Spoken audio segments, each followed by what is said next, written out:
अब हम इस बैक क्रॉस की दो कैटेगरी में से एक तो आउट क्रॉस है, जो भी थोड़ी देर पहले बताया गया कि प्रभावी जनक से कराओ तो आउट क्रॉस, और सेकंड इसमें बताया गया है टेस्ट क्रॉस। अभी हम टेस्ट क्रॉस या परीक्षणार्थ संकरण कहेंगे इसको, वो देखने वाले है ना। परीक्षण, किस बात का परीक्षण कर रहे हैं है ना, परीक्षण संकरण कह सकते हैं। जनरली टर्म तो यही यूज होती है हिंदी में भी, टेस्ट क्रॉस। ठीक है, इस टेस्ट क्रॉस को देखते हैं हम। मान लेते हैं कोई पुष्प है ना, मान लिया जाए ये कोई पुष्प है इस तरह से, और ये पुष्प अभी बैंगनी कलर का है, वायलेट है ना, ये बैंगनी पुष्प है। ठीक, इस बैंगनी पुष्प को दो संभावनाएं यहां पर है। हम अगर टेस्ट क्रॉस करा रहे हैं तो उसमें जनक जो लिया जाएगा वो तो फिक्स रहेगा, क्या रहेगा, अप्रभावी जनक। जनक जो रहेगा वो अप्रभावी लक्षण वाला होगा। अप्रभावी जनक यानी कि कौन सा, सफेद पुष्प, सफेद पुष्प। और उसके लिए हम जीनोटाइप ले लेंगे small w, small w।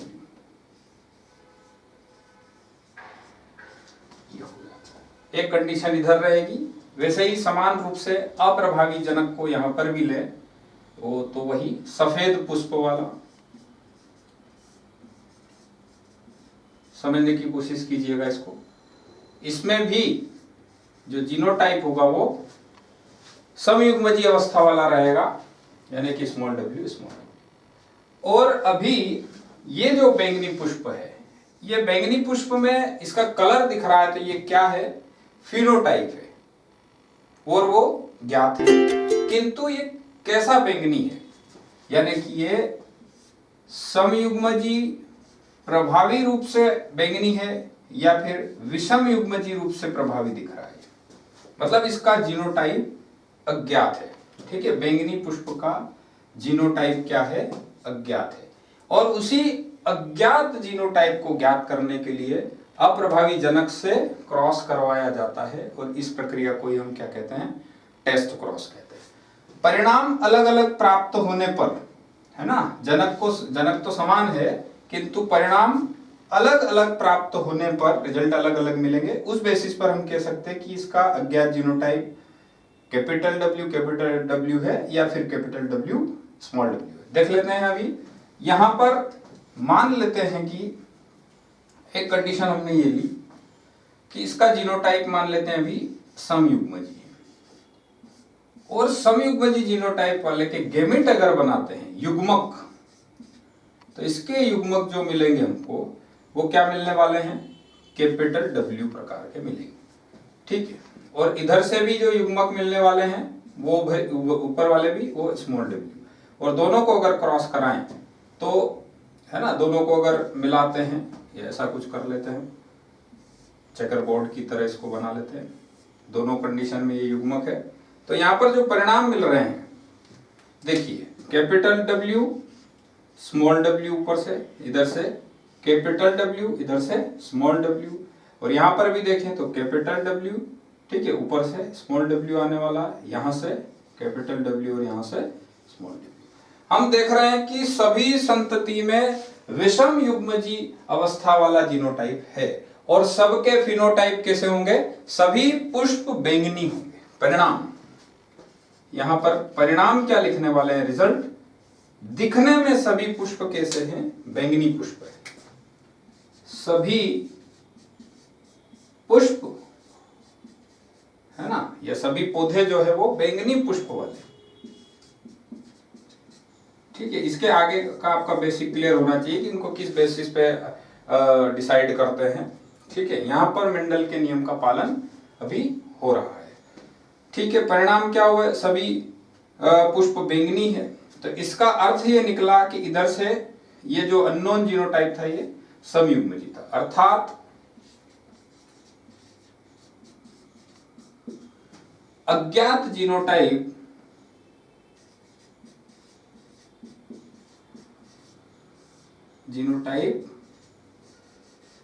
Capital W यानी कि समयुग्मजी अवस्था में रहा होगा। ये तो हमने अभी बना दिया, पर मान लेते बस क्रॉस करा रहे तो सीधे हमको तो ये बैंगनी पुष्प दिखते सभी, तो हम उससे समझते कि इधर से तो हमने समयुग्मजी लिया था, स्मॉल w तो हमको कंफर्म था, यहीं पर देखना था कि कैपिटल W है या फिर कैपिटल W के साथ, है ना, कैपिटल W के साथ स्मॉल w तो नहीं है, पर परिणाम में हमको सभी बैंगनी पुष्प मिले हैं, तो उसका मीनिंग ये निकलता है कि वो समयुग्मजी प्रभावी है। एक संभावना और बनती है, यहाँ पर मान लेते हैं कि ये पुष्प विषम युग्मजी है, अभी कंफर्म नहीं है, रिजल्ट आने पर पता चलता है। और इधर से अगर गैमेट बनाए तो पेरेंट वाले गैमेट, तो युग्मक की बात करें, गैमेट बनने वाला डिस्कशन भी हम अलग लेक्चर में देख चुके हैं। तो या इसके जो गैमेट बनाएंगे, इसके गैमेट हमको मिलने वाले हैं स्मॉल w, ठीक है, इसके गैमेट मिलेंगे स्मॉल w, ठीक है, और यहीं मैं लिख देता हूं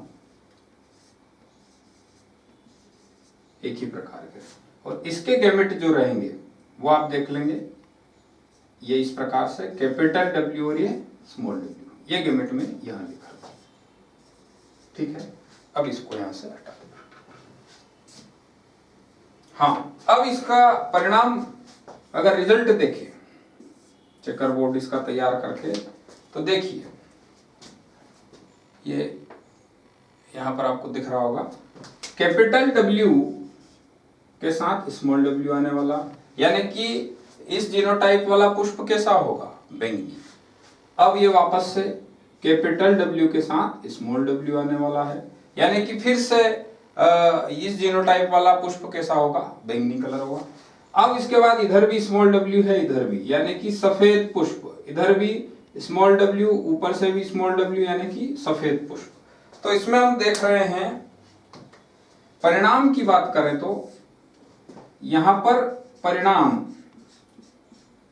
टेस्ट क्रॉस का परिणाम यदि 1:1 के अनुपात में मिले, ये क्या लफड़ा है, इसको अभी देख लेते हैं। यहां पर देख रहे हैं कि आधे पुष्प बैंगनी है, कैपिटल W स्मॉल w वाले कितने, 2 पुष्प है, और दिखने में कैसे रहेंगे ये 2 पौधे, बैंगनी रहेंगे, ठीक। और स्मॉल w स्मॉल w वाले कितने, वो भी 2 है, और वो दिखने में कैसे, सफेद रहेंगे, ठीक है। यहां पर सभी पुष्प बैंगनी थे, यहां पर आधे पुष्प बैंगनी और आधे सफेद, 50-50 का रेशो है, यानी कि अगर इसका अनुपात निकाले 2:2 कैंसिल करते हुए ये सही आएगा 1:1 का रेशो। और जब भी परिणाम ऐसा प्राप्त हो 1:1 का, अर्थात वो अज्ञात जीनोटाइप जो था वो कैपिटल W स्मॉल w यानी कि विषम युग्मजी वाला था, तो हम यहाँ पे लिख सकते हैं कि यदि परिणाम 1:1 या 1:1 में मिलते हैं तो कह सकते हैं कि अज्ञात जीनोटाइप क्या है, विषम युग्मजी है, ठीक है। तो हम यहाँ लिखेंगे, ये आपको दिख रहा होगा यहाँ पर कि अज्ञात अर्थात अज्ञात, है ना, अज्ञात जीनोटाइप क्या है, विषम युग्मजी है, विषम युग्मजी है, विषम युग्मजी मतलब कैपिटल W के साथ ये पुष्प के अंदर स्मॉल w भी है। और इसके पहले यदि सभी बैंगनी थे तो यह अज्ञात कैसा रहा था, समयुग्मजी है, ठीक है। इस तरह से आप इसको देख सकते हैं। Thank you.